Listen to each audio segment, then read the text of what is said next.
الحياة ليست عادلة، لكنها لعبة يمكنك الفوز بها إن فهمت قواعدها. إليك 10 أسرار لا يقولها لك أحد عن الحياة التي نعيش فيها. 1. ليس الأذكى من يربح، بل الأجرأ. 2. العلاقات أهم من المهارات. 3. الناس لا يرونك كما أنت، بل كما تقدم نفسك. 4. العاطفة الزائدة نقطة ضعف لا فضيلة. 5. الفرص لا تعلن بل تكتشف. 6. الثراء لا يأتي من العمل بجهد، بل من التفكير بذكاء. 7. اللعبة لا تلعب بعدل، بل تلعب بقوانين خفية. 8.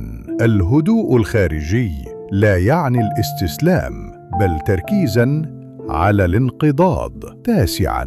من يتقن الانسحاب يملك السيطرة. 10. أنت لست ضحية، بل لاعب لم يقرأ دليل اللعبة بعد. كل دقيقة تضيعها في التذمر يحرز فيها خصمك هدفاً. الحياة لن توقف اللعبة لأجلك، إما أن تتعلم القواعد أو تستخدم كورقة فيها. الفيديو الكامل هيشرح لك بالتفصيل كل نقطة. اضغط عليه أسفل الفيديو واشترك، لأننا مهتمين نوصلك لحياة أفضل.